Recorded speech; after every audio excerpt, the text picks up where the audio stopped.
Vamos a la primera carta a los Corintios.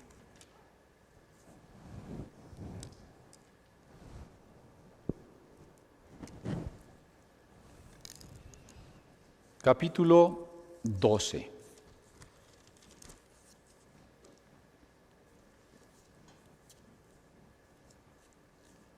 Para tener bien memorizados los dones,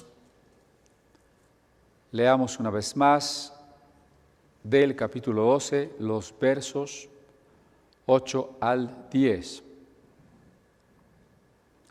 A unos Dios les da por el Espíritu palabra de sabiduría, a otros por el mismo Espíritu palabra de conocimiento, a otros fe por medio del mismo Espíritu, a otros y por ese mismo Espíritu dones para sanar enfermos, a otros poderes milagrosos, a otros profecía, a otros el discernir espíritus, a otros el hablar en diversas lenguas y a otros el interpretar lenguas.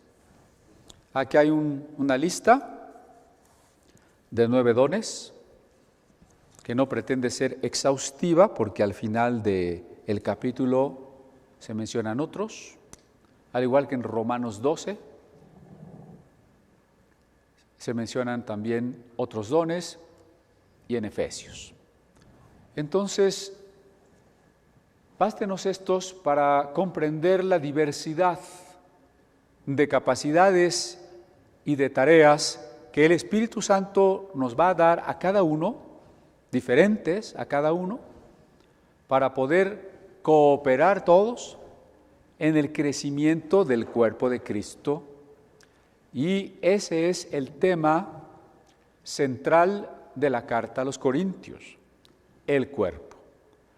El cuerpo de Cristo como comunidad, el cuerpo de Cristo también como mi cuerpo personal que un día va a resucitar, al cual debo guardar hoy como lo que es un templo del Espíritu Santo. Y de estos dones que Dios nos ha dado para edificar, tenemos que pensar siempre en una meta a la cual queremos llegar. Cuando usted comienza la construcción de una casa, usted tiene unos planos arquitectónicos donde ya tiene una idea de cómo quiere la casa. No va a construir sin ton ni son, a poner ladrillos y ladrillos. ¿Y para dónde y para qué? Pues quién sabe, tú ponle otro ladrillo. ¿Verdad que no se construye nada más así? Tampoco nos pueden decir, bueno, ya acabaste. Pues no sé cuándo voy a acabar, yo nomás construyo. Tenemos que tener una idea de la meta, de la idea final del diseño que queremos. Y el diseño del cuerpo de Cristo está expresado en varios pasajes, como el de Efesios 4, donde nos dice que debemos llegar a ser como un varón perfecto a la estatura de Cristo. Entonces todo el uso de los dones espirituales ya está enfocado hacia una meta. Y esa meta es que lleguemos a la estatura de Cristo. Yo creo que el diablo nos ha engañado haciéndonos perder de vista la meta, cuando en primer lugar nos sugiere que eso de ser como Cristo es imposible. Tú eres un hermanito común y corriente, ¿cómo pretenderías ser como Cristo? Cristo era Dios. Y entonces perdemos de vista la meta. Cristo era Dios, eso es evidente, eso lo sabemos y lo creemos. Pero cuando habla de tener la estatura de Cristo, no está hablando de ser iguales a Cristo en su calidad divina, sino en su calidad humana. Un Cristo que nació como todos los niños, sin saber caminar ni hablar, pero que fue creciendo y, como dice Lucas, en estatura, en sabiduría y en gracia para con Dios y los hombres. ¿Cómo estamos de volumen? ¿No se oye bien? A ver, a lo mejor el sonido se vuelve medio... ¿Sí? Cristo va de un niño que no sabe todavía nada cuando nace a un niño que va creciendo en sabiduría y en gracia, para llegar a ser un hombre perfeccionado por lo que padeció y aprendió la obediencia. Cristo mismo tuvo una meta y llegó a ser el hombre perfecto, el modelo de hombre, el Hijo del hombre celestial que Dios había pensado cuando nos creó. Y lo que muchos pasajes de la Biblia nos dicen es que tenemos que llegar a la estatura de Cristo. Sed imitadores de mí. Sed perfectos como vuestro Padre es perfecto. Sed imitadores de Dios. Efesios 5. Tenemos que llegar a ser como Cristo, hombres y mujeres. Y tenemos que tener clara esa meta. Por tanto, el uso de los dones, que es para edificación, tiene que hacerse siempre pensando qué queremos lograr. Y lo que queremos lograr es que nosotros y los demás hermanos de la comunidad, de nuestra familia, de los cuales nosotros somos una parte, todos queremos y tenemos que llegar a la estatura de Cristo. Hermanas, no se sientan menos, hay que llegar a la estatura de Cristo. Hermanos, no sientan que usted es un cristiano promedio, usted no tiene la vocación de ser santo. Bueno, Pedro y Pablo, pues allá ellos. No, cada cristiano está llamado a ser a la estatura de Cristo. Solamente que el tiempo no es infinito. Tenemos de aquí a que nos muramos, lo cual es muy poquito tiempo, porque el tiempo se va muy rápido. Y una vez que usted se muera, si se murió chaparro, chaparro se queda. Si se murió raquítico, raquítico se queda. Nuestro tiempo limitado es el único que tenemos para llegar a la meta y a la estatura que vamos a tener en la eternidad. Por eso Pablo decía, andad sabiamente redimiendo el tiempo. Y para eso sirven los dones. Y ya vimos la palabra de sabiduría o conocimiento de la voluntad de Dios para la comunidad. Ya vimos la palabra de ciencia o el entendimiento de los misterios de la Sagrada Escritura. Ya vimos el don de fe como un don para alcanzar la provisión y las promesas que la comunidad requiere.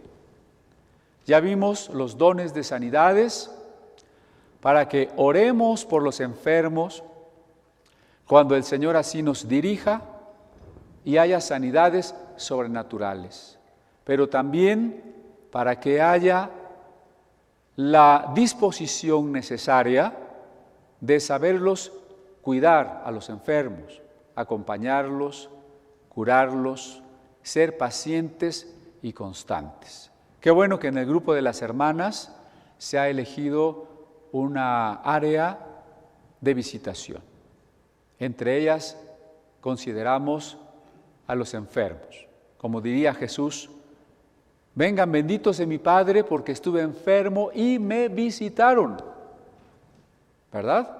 Eso es parte del don de sanidades, No vaya a pensar que solo es poner las manos y que sane milagrosamente. Porque ahí Jesús nos dice, venid benditos de mi Padre, porque oraron por los enfermos y se sanaron.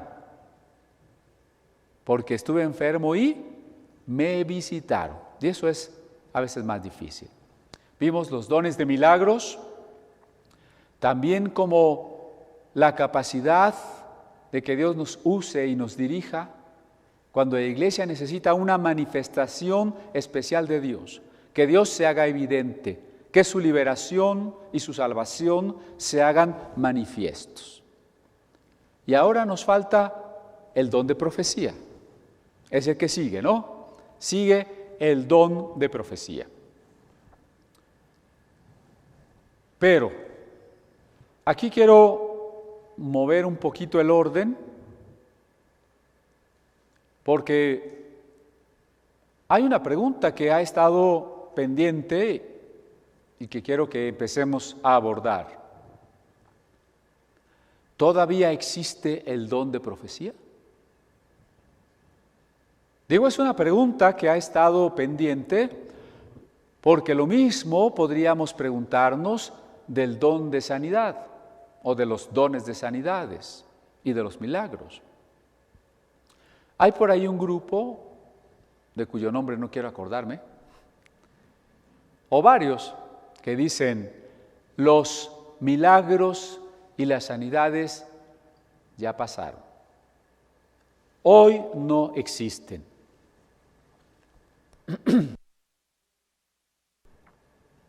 Para el tiempo de los apóstoles. Y lo mismo se afirma para un don al que todavía no llegamos, el don de lenguas. Hoy ya no existe el don de lenguas. Solo hubo don de lenguas en los primeros años después del Pentecostés.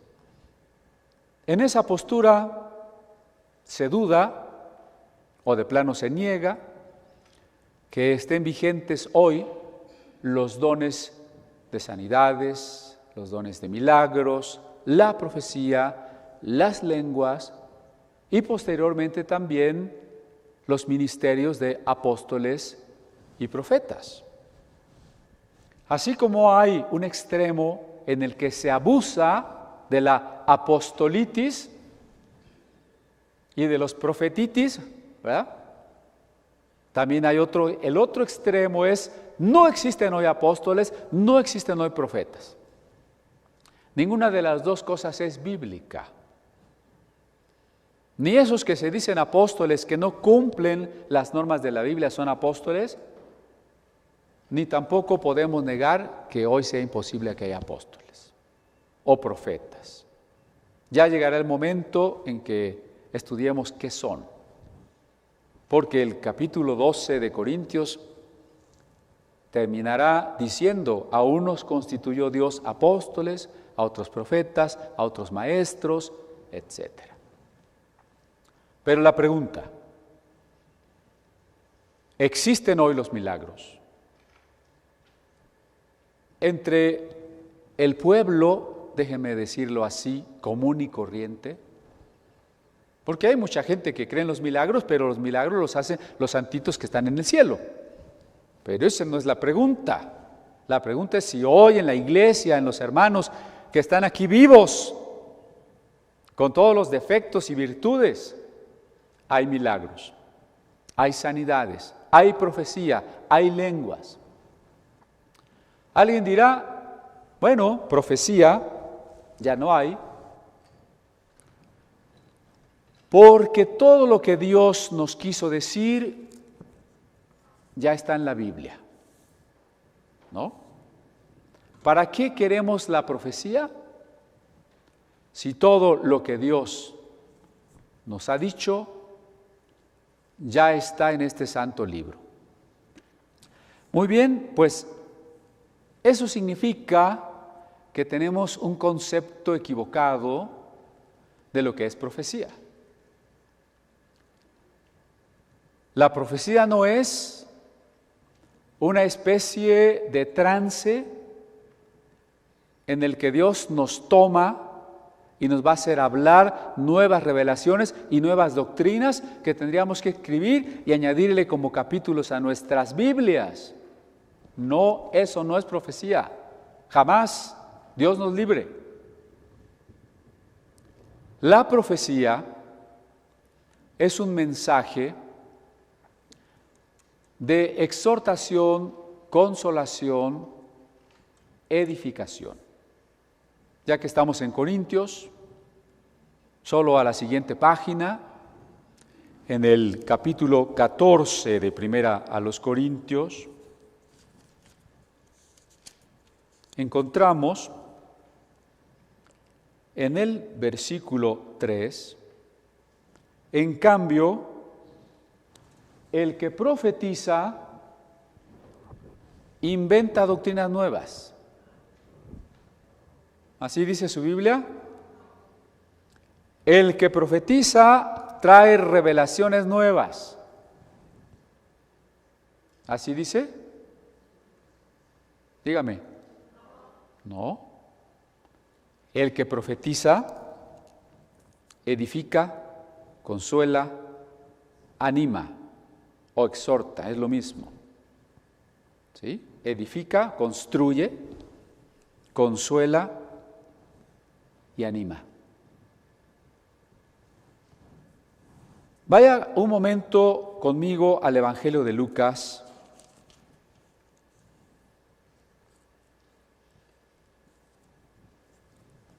Al capítulo 1 del Evangelio de Lucas.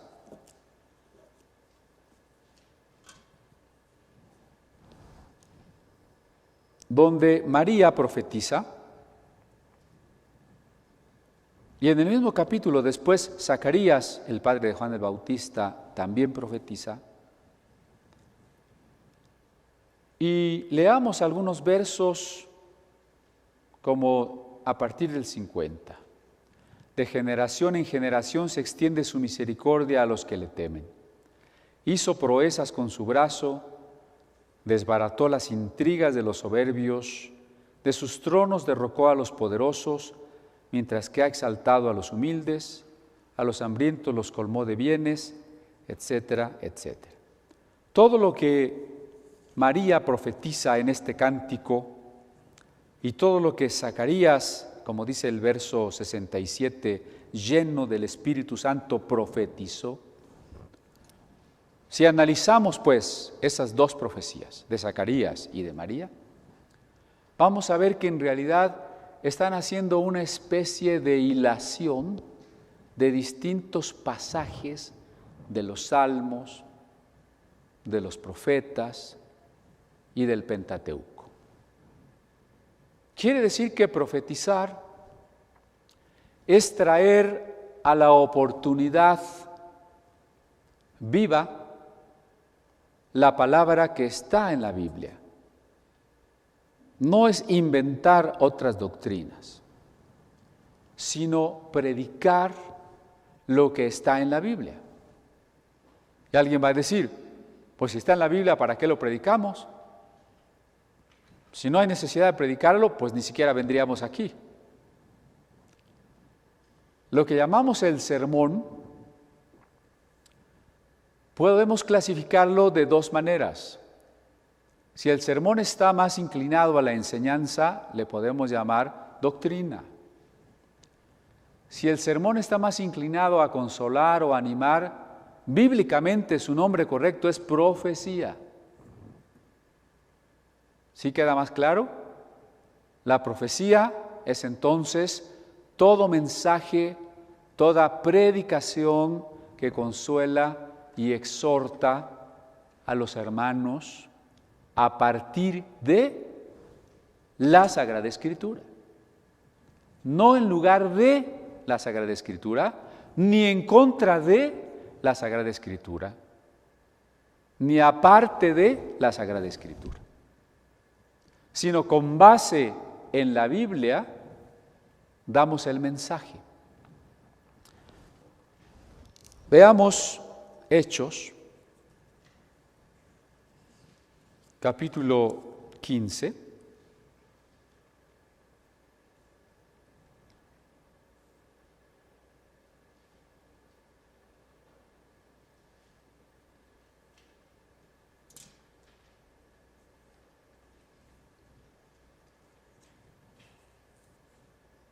Cuando los apóstoles llevan la carta a las iglesias, donde les instruyen que nosotros no tenemos que guardar la ley de Moisés, en el versículo 32 dice lo siguiente: Judas y Silas, que también eran profetas, se pusieron a inventar nuevas revelaciones. ¿No? Bueno, Judas y Silas, que también eran profetas, empezaron a decretar abundancia y prosperidad. No, tampoco. Judas y Silas, como ellos también eran profetas, consolaron y confirmaron. ¿Ve? Lo mismo. La profecía es consolar, animar, exhortar, confirmar. Eso es la profecía. ¿Y cómo hacemos eso? Con la predicación. La predicación. Así que nuestros pastores o son maestros o son profetas. Pero, insisto, el que sean profetas no quiere decir que le añaden pedacitos a la Biblia, ni que traen revelaciones nuevas. El don de profecía es muy importante. Si la lista de los dones espirituales la quisiésemos poner en orden de importancia, probablemente en el primer lugar tendríamos que poner la profecía. Véanlo en el 1 Corintios 14.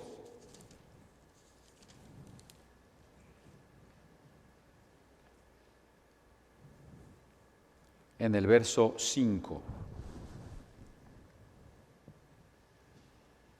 Yo quisiera que todos ustedes hablaran lenguas, pero mucho más que profetizaran.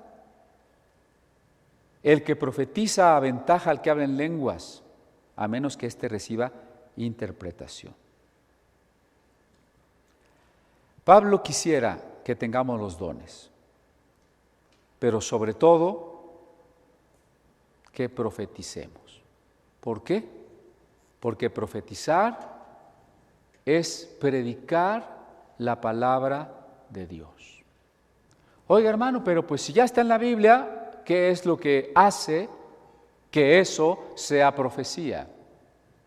Bueno, la Biblia es un libro muy extenso, con cientos y cientos de versículos. La pregunta es, por ejemplo, en esta tarde, ¿cuál de todos estos múltiples pasajes de la Escritura es el que usted está necesitando? ¿Y cuál es el que está necesitando el hermano de allá y la hermana de acá? No es fácil. Cuando la comunidad es tan heterogénea, tan distinta, con necesidades tan diversas, con condiciones espirituales tan disímbolas, necesitamos una palabra oportuna, precisa. Una palabra que además de ser la que estamos necesitando, conlleve el respaldo, la fuerza del Espíritu Santo en el que habla y en los corazones de los que escuchan. Y eso es profecía. Ponerme a leer un texto de la Biblia que por el momento no sea el que le sirve a nadie, leerlo sin estar lleno del Espíritu y escucharlo sin que nos afecte en nada, eso es dar un uso meramente humano a un libro sagrado. Pero estar atentos a la voz de Dios para decir la palabra que sentimos que es la que se está necesitando y decirla con la convicción y el fervor y la fuerza que da el Espíritu Santo y recibirla con el poder de transformador de una espada de dos filos que penetra hasta lo más profundo de nosotros, eso es profecía. Y por eso la profecía no se puede acabar mientras Cristo no regrese. Porque su iglesia, que está hoy aquí en la tierra, que está viva, sigue teniendo la necesidad de crecer, de ser edificada, de ser consolada y de ser animada. Sigue teniendo esa necesidad. No sería necesaria la profecía si ya no necesitáramos que la palabra vivificada venga a nuestros corazones. Si ya no necesitáramos ni ser ni edificados, ni consolados, ni exhortados, podríamos decir, ya no necesitamos la profecía. Pero no podemos decir eso. Allá en esa primera carta a los Corintios, en el capítulo 13, hay unos versículos que se usan para decir que los dones ya se acabaron. Cuando estos versículos se malinterpretan, parecen respaldar la enseñanza de que los dones ya se acabaron. Pero si hacemos una correcta exégesis de estos textos, dicen lo contrario. Lo que dicen es que estos dones se acabarán, pero ahora no se pueden haber acabado. Vamos a leerlo. En 1 Corintios 13,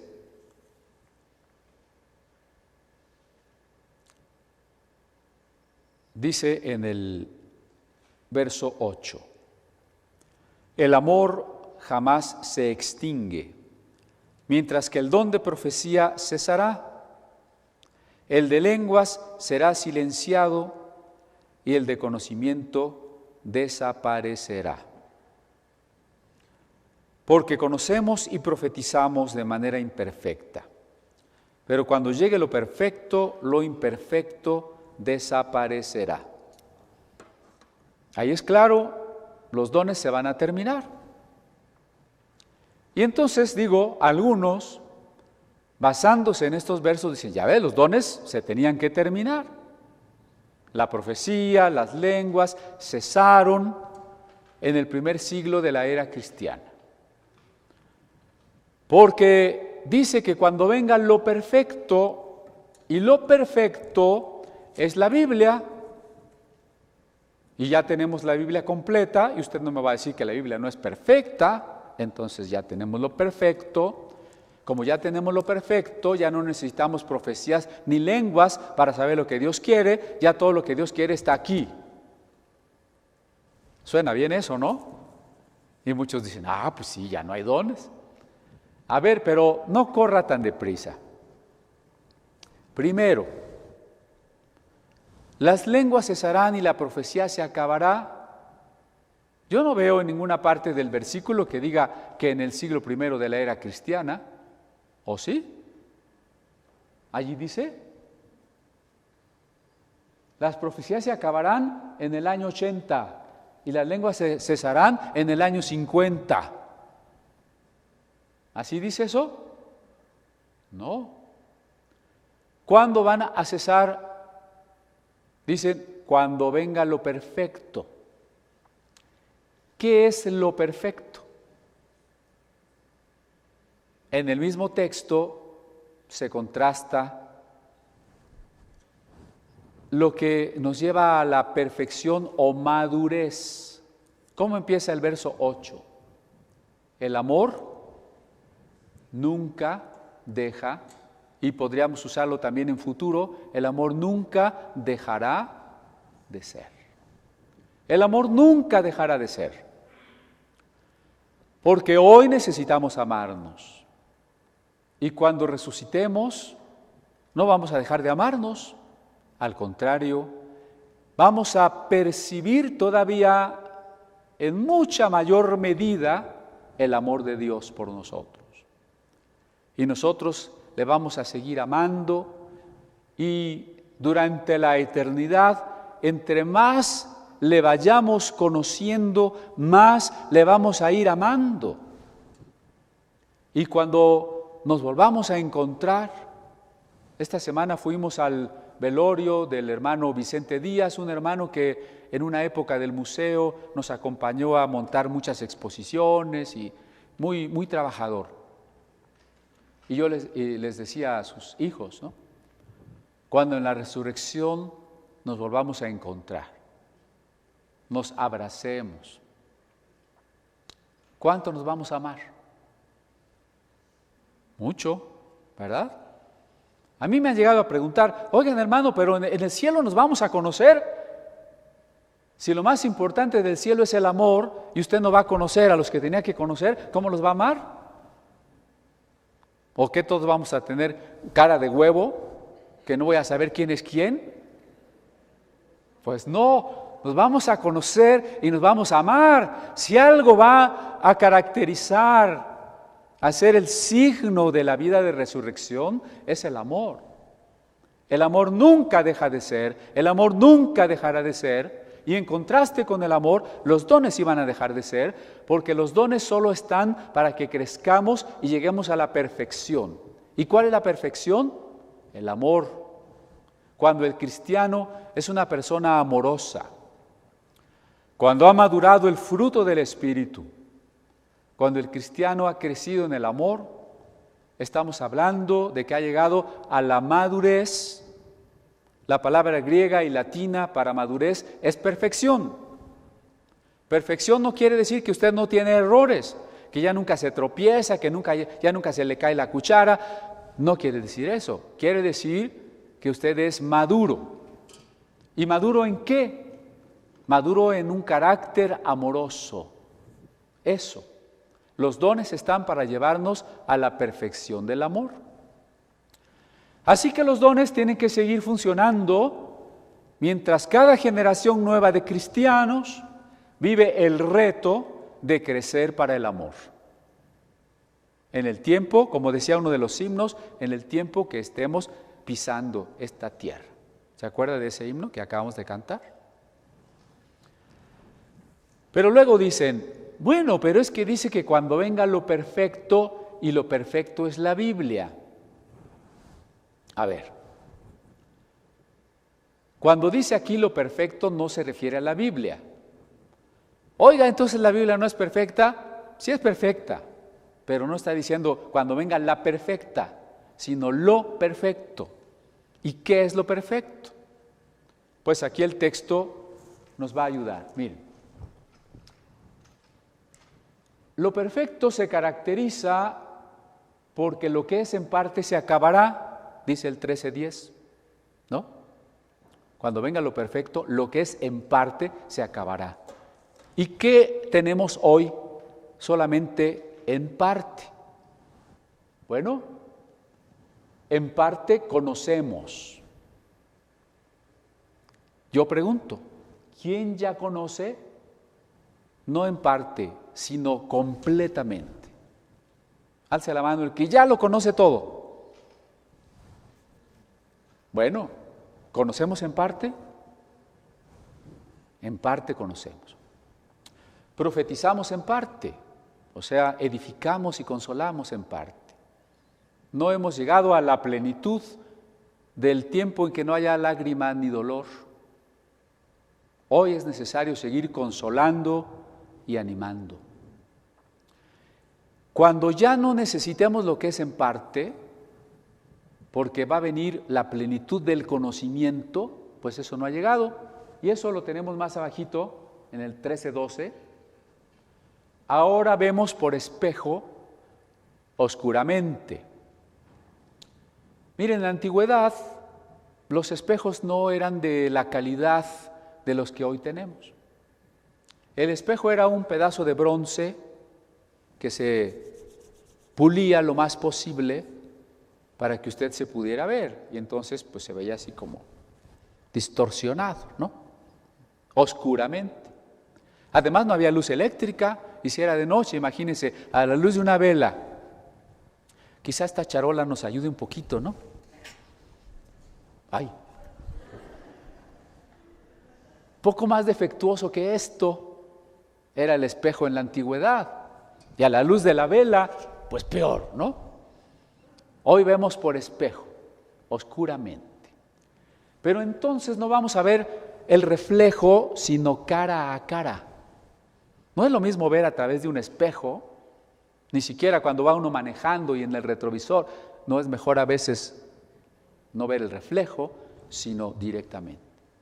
No veremos por espejo y menos por un espejo defectuoso, sino cara a cara. Veremos cara a cara. Conoceremos cara a cara. Ahora conozco en parte. ¿Quién se atreve a decir que lo perfecto ya llegó y ya no conozco en parte? Ya preguntamos eso y ya vimos que no. Entonces conoceré como fui conocido.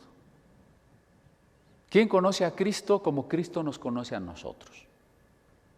Todavía no. Le veremos porque seremos semejantes como Él es, dice San Juan. Esa situación es lo perfecto. Cuando venga lo perfecto es cuando veamos a Cristo cara a cara. Cuando ya no necesitemos ni profetizar, ni enseñar, ni hablar en lenguas. Es más, ni siquiera necesitaremos ni la fe ni la esperanza.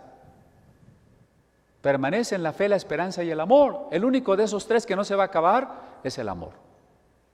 Ya no necesitaremos la fe, porque ya le veremos cara a cara. Y no necesitaremos la esperanza porque ya no hay nada que esperar, todo se habrá cumplido. Mientras no venga Cristo y no le conozcamos cara a cara, mientras no conozcamos la plenitud de las cosas y sigamos conociendo solo en parte, necesitamos los dones. Mientras nuestro cuerpo no esté resucitado y jamás se vaya a enfermar, necesitamos sanidades. Mientras vivamos en un mundo donde a veces parece que Dios no escucha y no habla, necesitamos los milagros. Mientras la iglesia necesite ser consolada y animada, necesitamos la profecía. Mientras la Biblia necesite ser explicada, necesitamos la palabra de ciencia. Y necesitamos también la fe y la esperanza. Entonces, la primera cosa, cuando el texto dice que ha de venir lo perfecto, no se refiere a la Biblia, sino a nuestro conocimiento cara a cara de Cristo Jesús, en primer lugar. En segundo lugar, Pablo no podría haber dicho que cuando venga lo perfecto, y él pensando en la Biblia, porque Pablo ni ninguno de los cristianos del primer siglo tenía idea de que se iba a formar una colección nueva de textos sagrados que se iba a llamar Nuevo Testamento y que se le iba a añadir a otra que después de Tertuliano se llamó Antiguo Testamento y que entonces se iban a poner todas en el siglo II al IV en un solo volumen y que luego San Agustín le iba a poner Santa Biblia. Eso Pablo no lo podía saber. Para la iglesia primitiva, la Sagrada Escritura era lo que hoy nosotros llamamos Antiguo Testamento, que en la división hebrea de esa sección se llama la ley, los profetas y los salmos. La palabra tradicional para referirse a esa sección es Tanaj. Tanaj es un acróstico de las 3 letras con que empiezan esas secciones. Ley es Torah, Neviim, profetas, Ketuvim, escritos, las 3 partes de la Biblia hebrea, la ley, los profetas y los salmos, como dice Lucas 24:44, Cristo le explicó a sus discípulos que el Hijo del Hombre tenía que padecer pasando por la ley, los profetas y los escritos. La iglesia primitiva, déjeme decirle una noticia en la que a veces no hemos pensado, la iglesia primitiva no tuvo Nuevo Testamento. ¿Cómo? El Nuevo Testamento apenas se estaba escribiendo. El Señor ascendió alrededor del año 30. El primer libro del Nuevo Testamento, que fue la primera carta a los tesalonicenses, se escribió en el año 50. En otras palabras, la iglesia primitiva pasó sus primeros 20 años sin un solo libro del Nuevo Testamento. Ahora bien, cuando Pablo escribe la primera carta a los tesalonicenses, él no tiene idea de que se empieza a formar esta nueva colección, que finalmente será de 27 documentos. Él no lo sabe, y la iglesia menos. No crean ustedes que ya había una conciencia, como si hubiera habido un comité editorial que dijo, bueno, tenemos que escribir la Biblia. Pablo, te toca el primer libro. Y entonces Pablo dijo, ay, sí, voy, ahí va el primer fascículo. Y cuando lo terminó, dijo, extra, ya está la primera a los tesalonicenses, y todos los hermanos, ay, sí, a mí véndame uno porque yo voy a empezar mi colección del Nuevo Testamento. Eso es una ingenuidad, ¿no? Los libros sagrados de lo que hoy llamamos Nuevo Testamento se fueron reconociendo poco a poco como palabra de Dios. Para que esa colección se reconociera por completo, con un mínimo de discusiones, llegamos al año 360 después de Cristo. Pero si además nos damos cuenta que copiar un libro era muy tardado, llevarlo de un lado a otro, darlo a conocer en otros lugares, era un proceso también muy tardado. Hemos de reconocer también que los primeros que empezaron a reconocer en las cartas apostólicas una palabra divina fueron los padres del segundo siglo: Ireneo, Tertuliano, Papías, Policarpo, Ignacio de Antioquía, Clemente de Roma. La iglesia primitiva no lo supo, a excepción de los tesalonicenses que recibieron su carta y de los corintios que recibieron la suya, etc. Con esto quiero decir que ni Pablo ni la iglesia primitiva y tampoco ninguno de los apóstoles jamás, óigalo bien, jamás utilizaron los dones del Espíritu para sostener una doctrina. Es decir, si yo digo que la profecía o las lenguas o cualquier otro don estaban cuando no había Biblia, lo que estoy diciendo es que en lugar de la Biblia estaban los dones espirituales, y eso jamás sucedió. Dígame, cuando Pablo predicó, por ejemplo, cuando Pablo dice, si Cristo no resucitó, vana es nuestra fe, no dice, y créanmelo, porque yo hablo en lenguas. ¿Así dijo? O cuando hubo aquella discusión de si había que circuncidarse o no, ni Pedro ni Pablo dijeron, háganos caso porque nosotros tenemos el don de sanidades. Cuando Pablo nos habla de la justificación por gracia, por medio de la fe, nos dice, y acéptenlo porque yo tengo el don de profecía. ¿Sí me estoy explicando? Los dones no estaban en lugar de la Biblia como para que digamos que cuando estuvo la Biblia se acabaron los dones. No estaban en lugar de la Biblia. Ni nunca lo estuvieron, ni hoy están en lugar de la Biblia. La Biblia es la norma de fe. Hoy, que gracias a Dios podemos decir que la tenemos completa, es nuestra guía, nuestra brújula, nuestra máxima autoridad en la fe, pero los dones no están en lugar de ella ni en contra de ella. Los dones son una manera viva, sobrenatural, de que esta palabra la compartamos unos con otros, la vivamos unos con otros. Nunca, repito, los apóstoles pretendieron afirmar la verdad de sus enseñanzas en los dones, sino en las Escrituras. Por eso encontramos a Pedro el día del Pentecostés. Llegan los judíos y dicen, ¿qué quiere decir esto que están aquí hablando en lenguas? Pedro no dice, esto es uno de los dones. Pedro dice, esto es lo que fue dicho por el profeta Joel. Y cita la Escritura. Porque el Mesías tenía que morir, y cita la Escritura. Y tenía que resucitar, y vuelve a citar la Escritura, ¿no? Y cada vez que los apóstoles predican, y cuando Cristo predicaba, citaba las Escrituras. Y cuando estudiamos la carta a los romanos, cada doctrina que Pablo afirma tiene un sustento en las Escrituras. Para la iglesia primitiva, el Antiguo Testamento era su Biblia. Ellos encontraban a Cristo en la ley, en los profetas y en los salmos. No encontraban su autoridad en los dones espirituales, sino en las Escrituras. Así que es un absurdo decir que los dones se acabaron cuando llegó la Biblia, porque es no entender ni el papel de la Biblia ni el papel de los dones. Entonces yo espero que con esto quede perfectamente claro que la madurez es el amor y lo perfecto será esa situación amorosa donde veamos a Cristo cara a cara, donde ya no conozcamos solo en parte, sino lo conozcamos en la plenitud, no por un espejo, sino directamente.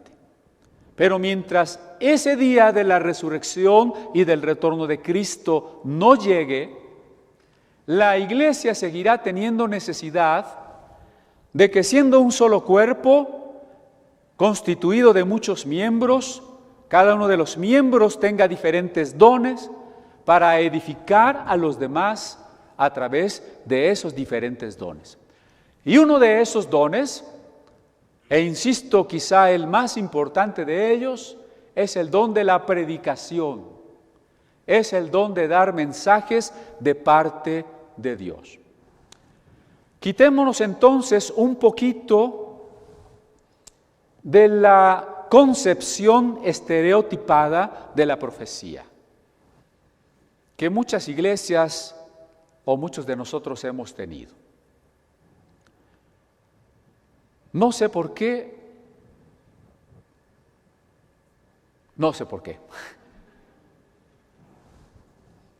Nos imaginamos a los profetas como unos señores con sus túnicas y sus sandalias y unas barbas más largas que las mías, que de repente se paraban en una esquina de una calle y alzando las manos caían en una especie de trance y hablaban en español del siglo XVI y decían, he aquí Jehová os dice que tal y tal y tal y tal, ¿no? Y entonces cuando se habla del don de profecía, pareciéramos querer remedar esa concepción. Y entonces un hermano se para igualmente como si no fuera él mismo, como si algo lo hubiera poseído, empieza a decir, casi a dictar que Dios dice tal cosa. Y parece que Dios sigue hablando en la versión de Casiodoro de Reina, la 909. ¿No? Parece que Dios no sabe hablar español moderno, porque cada vez que un hermano en ciertos ámbitos, ¿no?, quiere profetizar, dice, vosotros, ustedes, bueno, no dice ustedes, vosotros seréis. Luego ni sabemos combinar el vosotros, pero ahí estamos, ¿no? No es necesario imaginar que la profecía es un trance, porque la profecía no es un trance. La profecía es que Dios ponga en nuestra mente un mensaje. La revelación de una necesidad de la iglesia. Y que nosotros, con nuestras propias palabras, con un lenguaje actual, con el temperamento que cada uno tiene para decir las cosas, la pueda comunicar.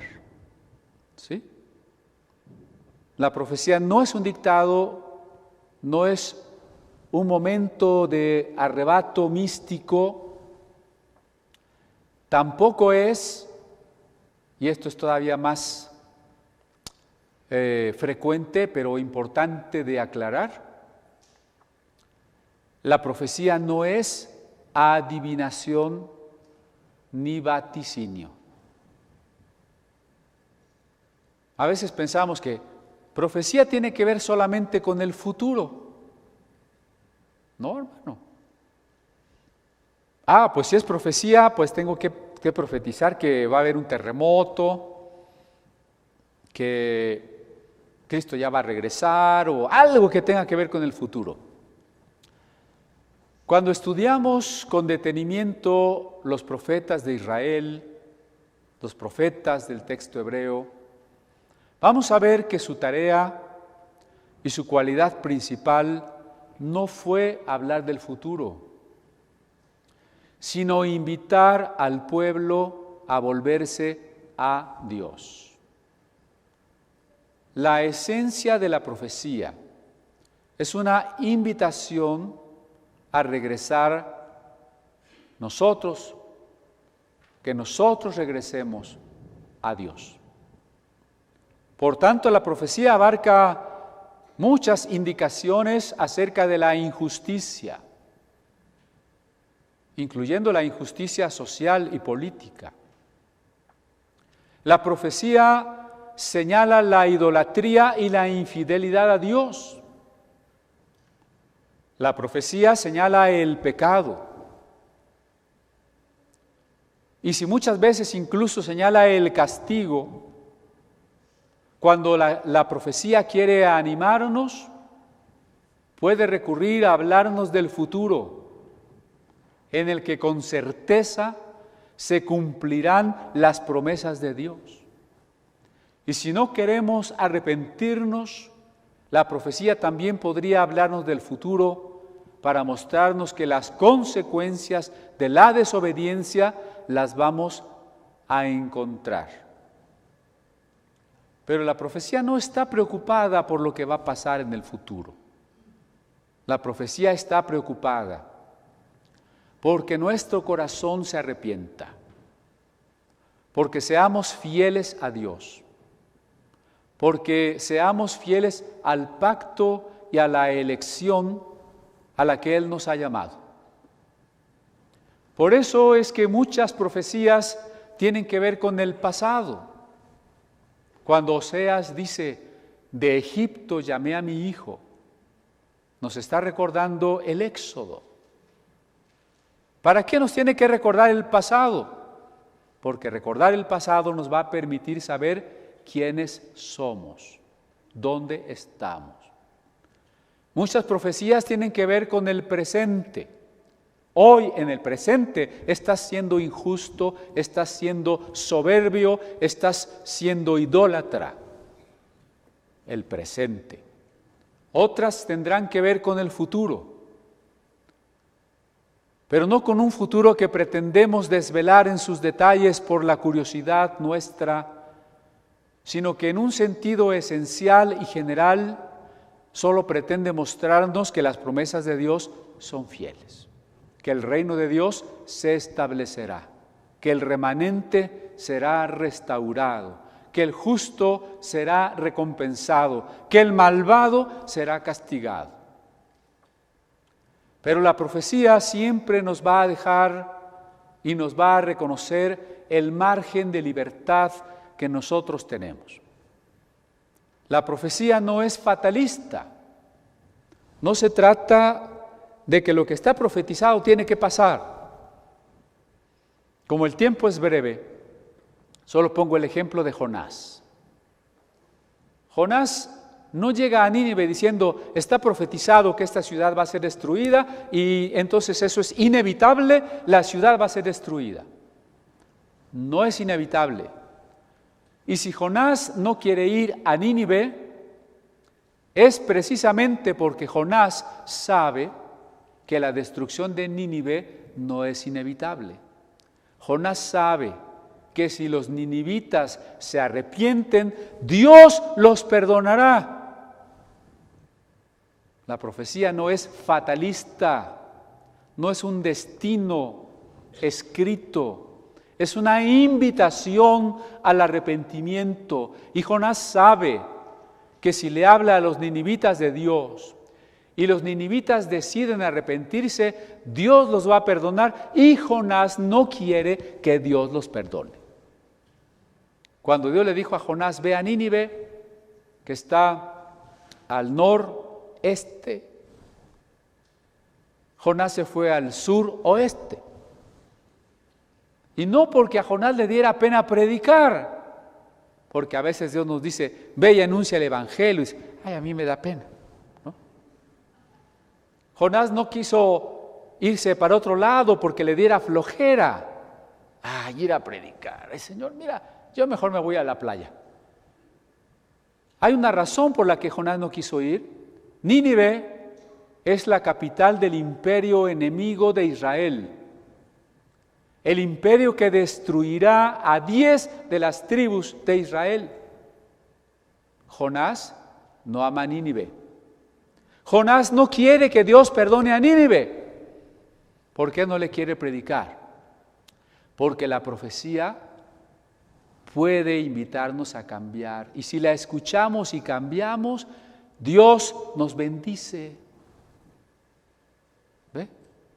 Es la mejor prueba para entender cuál es la libertad de respuesta y cuál es el objetivo de que Dios nos haga una invitación profética. No se trata de un destino fatal. Se trata de una invitación expresada en la carta a los Hebreos.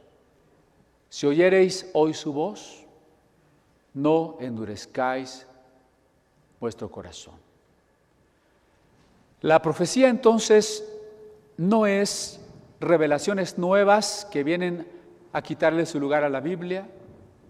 La profecía no es vaticinio del futuro, adivinación, premonición. Es más, nos falta todavía decir algunas cosas que la profecía no es, pero quedémonos en estas dos. Cuando alguien profetizando o supuestamente profetizando nos diga cosas que no están en la Biblia o que contradicen la Biblia, no lo escuchemos. Oiga, es que es un profeta muy famoso, viene de Estados Unidos, cuidado, viene de África, viene de Marte, no importa. Si lo que dice no está en la Biblia, no lo escuche. No estamos en la época en que podríamos apedrearlo, pero merecería que lo apedreáramos. Y también cuando alguien venga y constantemente sucede a profetizar, hermanos, es que como pasó el año pasado, ¿no? La cuarta luna roja y a fines de septiembre va a haber unos terremotos y va a empezar la gran tribulación y va a venir Cristo. Usted, hermano, ni se preocupe, ni haga caso, ni se espante, ni le dé oídos. Lo mismo digo de esa persona que está pretendiendo adivinar cosas que no pasan, también merecería que lo apedreáramos. Por lo pronto, apedréelo con su desprecio. No nos interesan esas profecías que no son profecías, porque esa bíblicamente no es la naturaleza de la profecía. Allá en el Deuteronomio está estipulado muy claramente, si el profeta te invita a otros dioses, si lo que el profeta no se cumple, lo que dice no se cumple, no tengas temor del tal profeta. Y añade, apedréalo, ¿no? Entonces, ese principio de no tener temor del tal profeta, de la tal profecía, está vigente para nosotros. Nos faltan algunas sesiones para seguir reflexionando sobre el don de profecía. Yo les hice una invitación y nuestro hermano Víctor trae el material. Si me prestas para mostrarlo, tanto a los hermanos presentes como a los hermanos a la distancia, gracias Vic, les ofrecemos este disco de audio que dura 9 horas, donde estoy explicando a un grupo de pastores todo lo relativo a la inspiración profética, la Biblia como profecía, el don de profecía, el ministerio profético, la música y la profecía, y la escatología y la profecía. Son 6 temas durante 9 horas. Completándolo, no se repite ningún tema, completándolo con este libro que está agotado, por eso ustedes lo ven en copias, un libro del Fondo de Cultura Económica, El pensamiento de los profetas. Este material es el que yo quisiera que todos los hermanos de Comunidad Apostólica en la ciudad o a la distancia pudiésemos leer y escuchar y estar perfectamente enseñados, entrenados en qué es la profecía. Algo que está muy lejos, tanto del malentendido de los supuestos profetas modernos, como de los que niegan que hoy exista un don tan importante como la profecía. Bien, vamos a dejar aquí nuestra reflexión.